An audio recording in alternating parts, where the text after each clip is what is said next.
Aujourd'hui, en ce 8 mai 2046, nous fêtons les 30 ans de la mise en place du plan Million du territoire de l'agglomération bordelaise. Il aura fallu de nombreuses années et d'importants investissements pour amener l'agglomération de Bordeaux là où elle est aujourd'hui. Une des étapes fondatrices fut l'édition 2010 de la Biennale Agora, au cours de laquelle des visions d'avenir du territoire de l'agglomération furent présentées au grand public. À cette époque, on prévoyait une augmentation du nombre d'habitants de 730 000 à 1 million en 20 ans. Cette augmentation était prévue dans les limites du territoire déjà urbanisé afin de conserver la moitié de la surface de la Cube en espace naturel.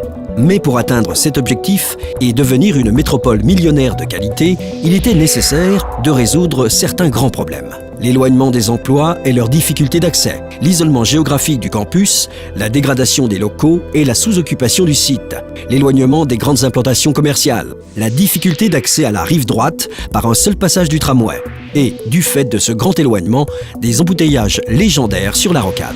En 2010, la communauté urbaine de Bordeaux avait déjà commencé à mettre en place un réseau de transport en commun avec d'abord des trams, complétés ensuite par de nouvelles lignes d'autobus, les lianes, puis par des extensions de lignes. Mais ce réseau, organisé en étoile à partir du centre, était insuffisant pour assurer la mobilité des habitants d'une métropole millionnaire. En effet, les réseaux des grandes villes millionnaires sont la plupart du temps maillés pour assurer des liaisons multiples.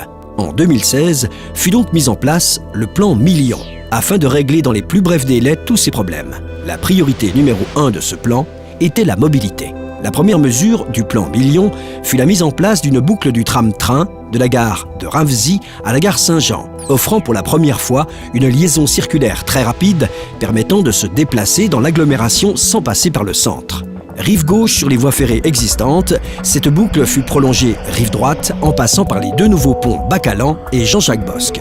Après le succès du tram-train et persuadé de la nécessité de ce type de liaison circulaire, la Cube installa une deuxième boucle de transport en commun sur les boulevards. Cependant, malgré ces améliorations indiscutables de la mobilité sur le territoire central de l'agglomération, il était nécessaire de s'attaquer à la desserte de la ceinture d'emploi.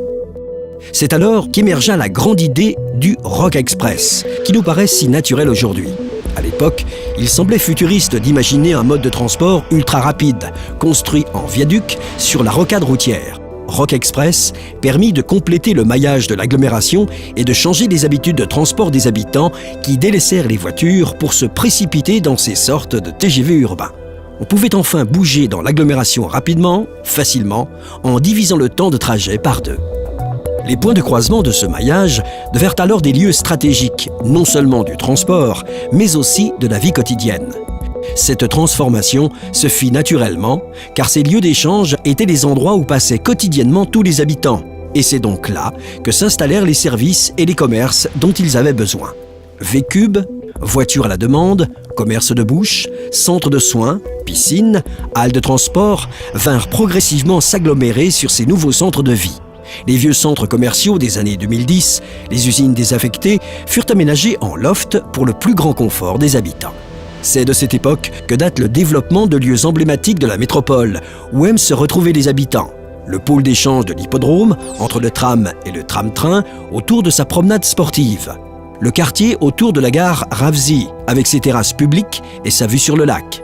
L'université, qui, auparavant triste exemple des universités hors de la ville de la fin du XXe siècle, devint le symbole des universités à la française, associant dans une nature recomposée étudiants, chercheurs et entreprises. C'est de ces années-là que date aussi le pôle aéroparc, tel qu'on le voit aujourd'hui, avec son tram, son monorail, son silo à voiture en libre service, ses lofts industriels et ses restaurants branchés. Il faut s'imaginer que l'avenue qui le dessert était encore en 2020 une sorte d'égout à voiture, bruyante et polluante, qui roulait à l'époque en brûlant du pétrole.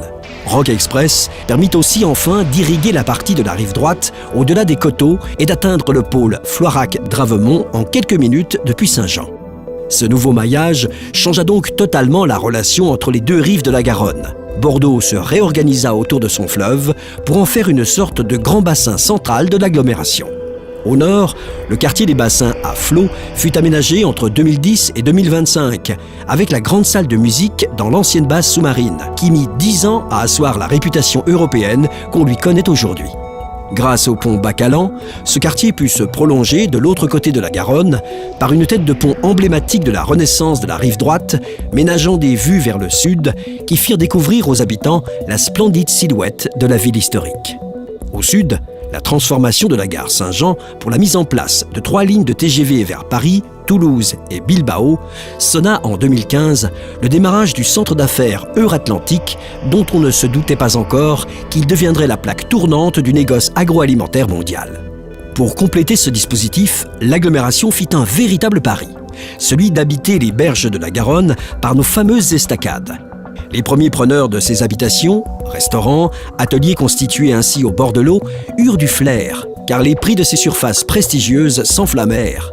Leur valeur grimpa encore lorsque, pour améliorer les relations entre les deux rives, furent mis en service les amphibus, dont le succès ne s'est jamais démenti. D'autant plus que leurs débuts coïncidèrent avec le lancement de la Bordeaux Carte, passe unique de la mobilité pour le train, le tram, Rock Express, les bus, les V-Cubes et les voitures en libre service.